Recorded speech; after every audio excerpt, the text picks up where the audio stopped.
Para po sa unang Webes ng PCSO dito sa Perfect Mornings, pag-usapan natin ang Institutional Partnership Program. Alam nyo bang nagbibigay po ng tulong pinansyal at donasyon sa mga kwalipikadong institution, non-government organizations at mga social welfare agencies ang PCSO?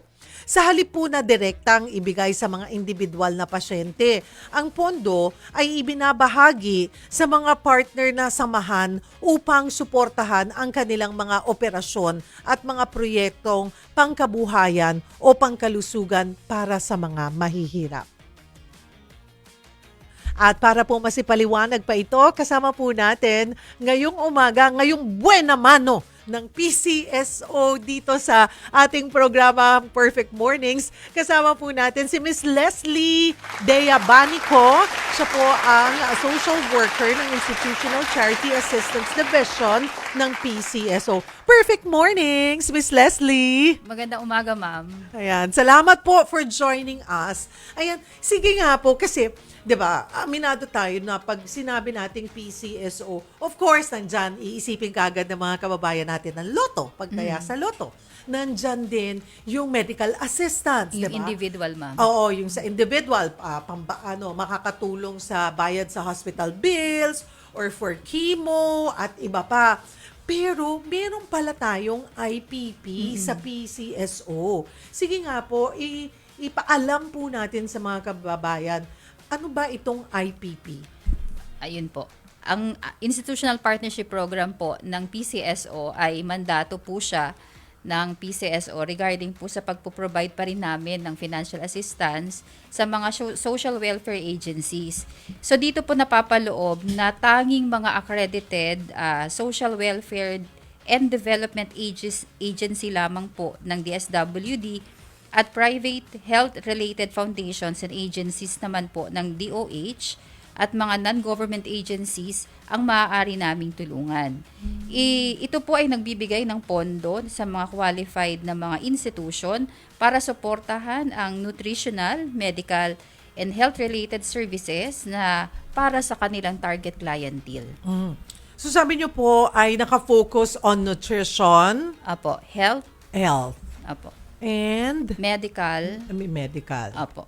So gaano na po karami ang nasusuportahan na IPP ng PCSO po?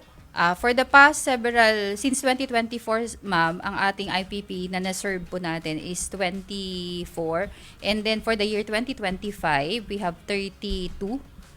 And then sa current po, naka-70 na po kami. Pero Nangangalahati pa lang tayo sa taon. Yes, ma'am. So dahil po sa maganda po nating coordination sa ating mga partner agencies. So ang sinasabi po natin, hanggat kaya naman, i-accommodate. I-accommodate, Kaya ma'am. lang parang doon sa nakikita ko, yung sabi nyo sa simula, 24, nung 2024, dumadami, ma'am. 2025, 32, tapos ngayon, di pa nangangalahati ang taon, nasa 72 70 na na. po. At 70. open pa. Yes, ma'am. Open Opo. pa ang PCSO We're still na recommending. mag-accommodate Yes, ma'am. ng mga NGOs or mga iba't ibang institution.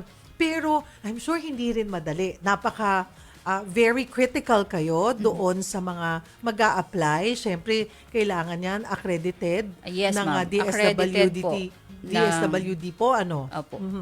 Dapat po accredited po sila ng DSWD o kaya may license po sila ng DOH. Okay. Balikan ko lamang po para hindi sila din malito. Masyado ako na-excite noon, Miss Leslie, ano? Alright. So, ano-ano ulit na mga institution ang pwedeng mag-apply sa IPP, tama ba? IPP ng PCSO po. So, dalawang klase po ang ating mga institutions. Meron po tayong tinatawag na residential or community-based.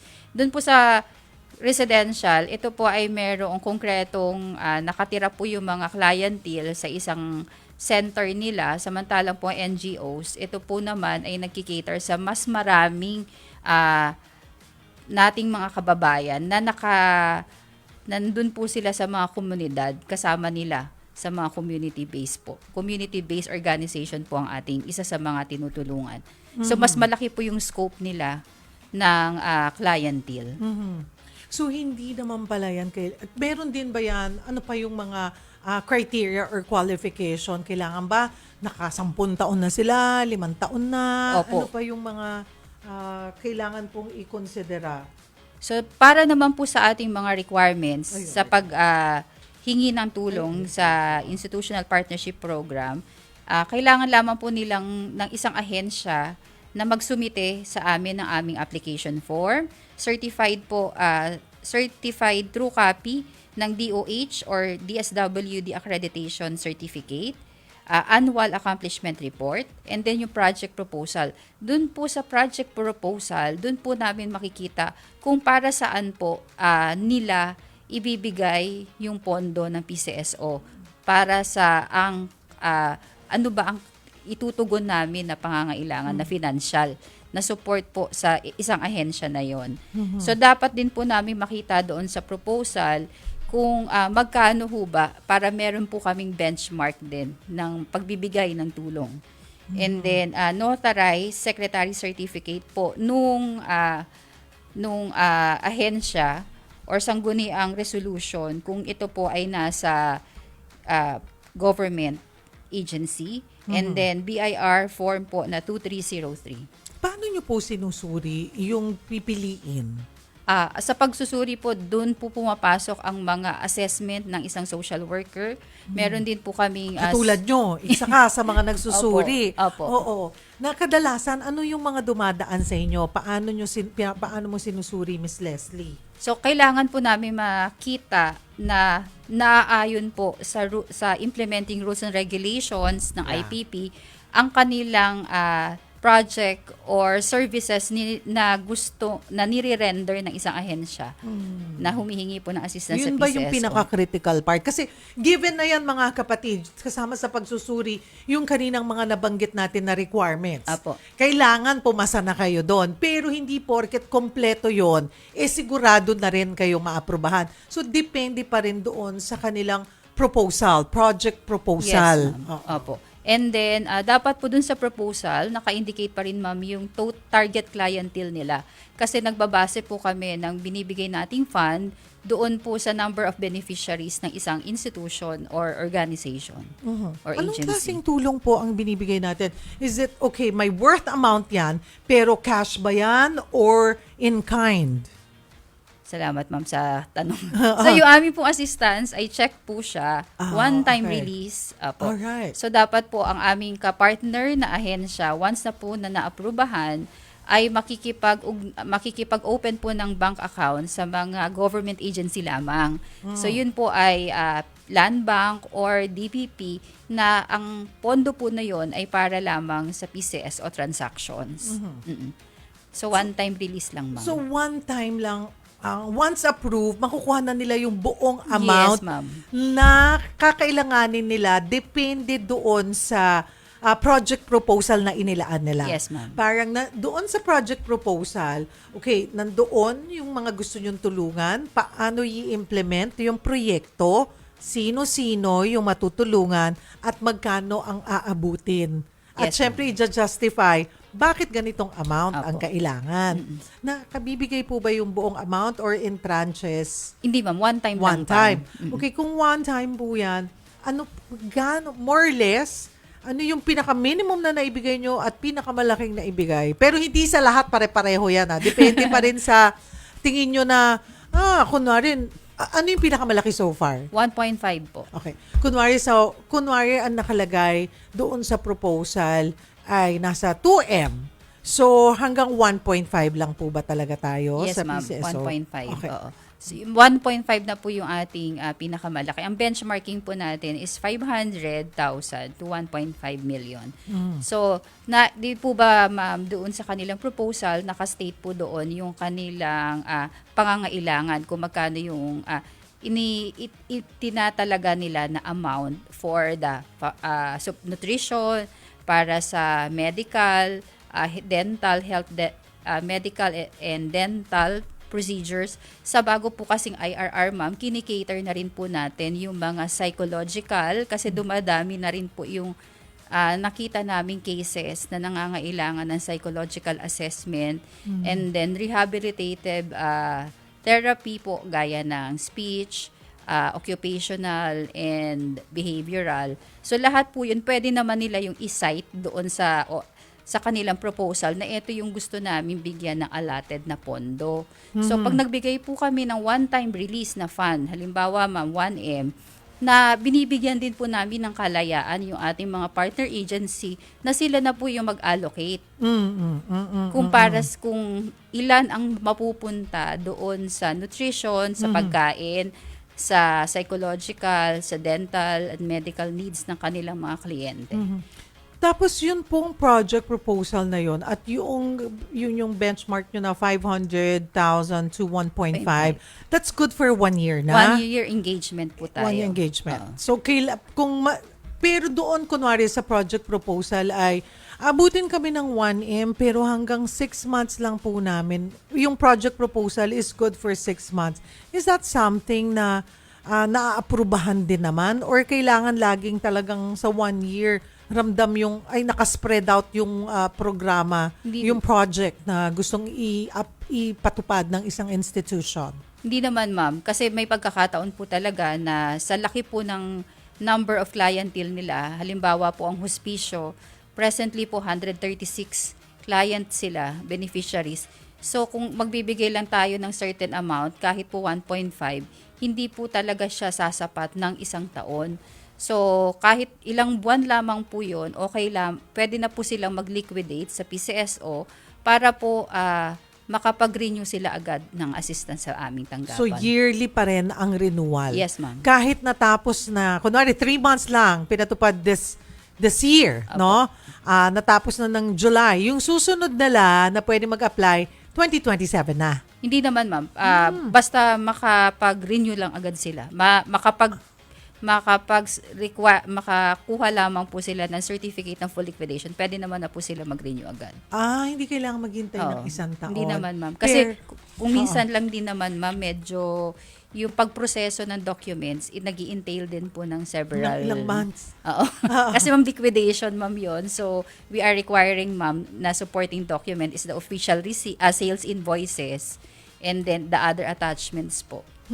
Paano nyo po nasisiguro na tama yung paggamit ng pondong ipinagkakaloob nyo, ipinagkakatiwala nyo po sa partner institutions nyo? Kasi doon sa mga nakalipas na pag-uusap namin, tuwing dahil sa ilang programa po natin ay naging bahagi na rin po ang PCSO, parang yung point nito, the main purpose is para din, because PCSO naman din ay very limited ang mga tao na pwedeng direktang magbigay ng tulong.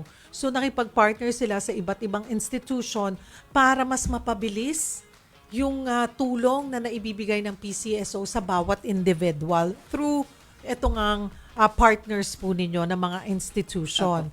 But syempre, nandoon, 'di ba, Miss Leslie, na gusto natin napapagkatiwalaan talaga. Meron bang mga hindi na nakakaulit? Minsan? Wala pa naman po sa okay, that's good to know. Pero paano rin, syempre of course, you want to monitor them well para tama ba talaga? Nasusunod nyo ba yung kailangan na kung saan dapat ilagay yung pondo? Apo. So sa ngayon, ma'am, ini-enforce na po natin yung monitoring ng institutional partnership. Quarterly po, meron tayong nire-require sa kanila na mag-submit ng report para po nang sa ganoon ay makita natin kung naaayon po ba yung kanilang mga sinubmit na mga documentation for liquidation at na bibigyan ng karapatang tulong ang ating mga benepisyaryo. Yun pong, so yan, after na ilatag na yung programa, doon papasok yung accomplishment report na Yes, kailangan. Sabi nyo nga na may mga pagkakataon talagang it will take time. Gaano kadetalye dapat yung liquidation, ma'am? Yung liquidation, ma'am, kasi depende rin po sa kanila, sa ating mga partner agency. So we encourage them na pagbibili po sila ng mga supplies, ng mga pangangailangan nila para sa nutritional aspect ng mga kliyente, lalo na kung bata, yung mga gatas, sa mga reputable grocery stores na po o supermarket para talagang merong sales invoice, ma'am. Apo. At saka ma'am, hindi pwedeng May limitasyon, ano, hindi pwedeng services. Dapat, item talaga yung, yung binibili doon sa pondong Yes, binibigay. ma'am. Oh, Hindi pwedeng tungkol- pangsweldo doon sa institution. Tama ba? Yun po yung naalala ko dati eh. Opo, tama, Oo. ma'am. So yun, ang amin pong assistance lamang po ay doon sa napapaloob dun sa aming coverage of assistance. Gaya po ng Ulitin nga nutritional po natin. meals, Oo. augmentation po sa food and nutritional needs ng ating mga kliyente, medical and dental services, including po dito yung laboratory, diagnostic procedures, ER and confinement expenses, pediatric care, and pediatric dental care po for special needs, for special children po natin.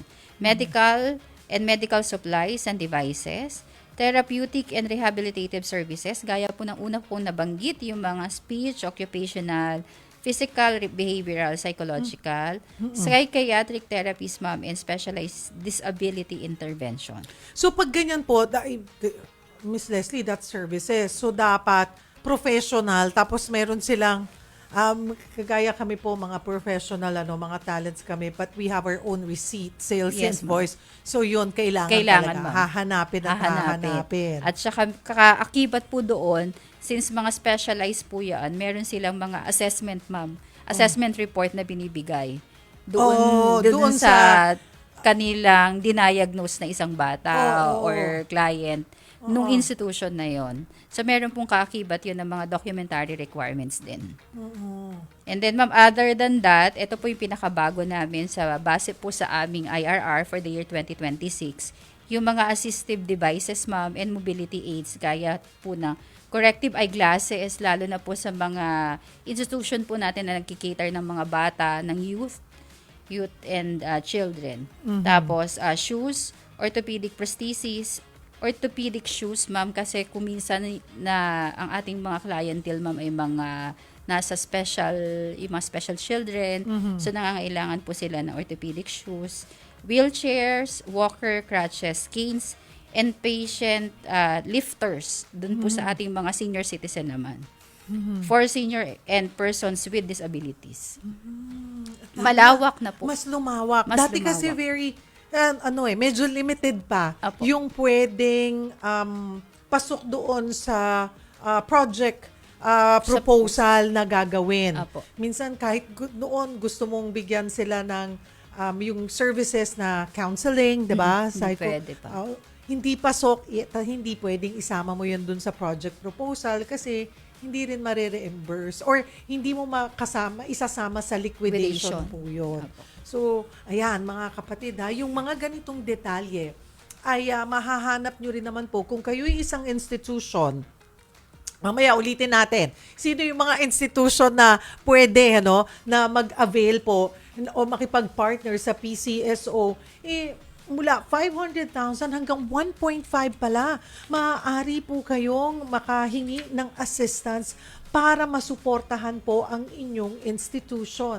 Mamaya ulitin natin again kung sino yung mga maaaring institution na pasok sa kanilang mga sa kanilang criteria.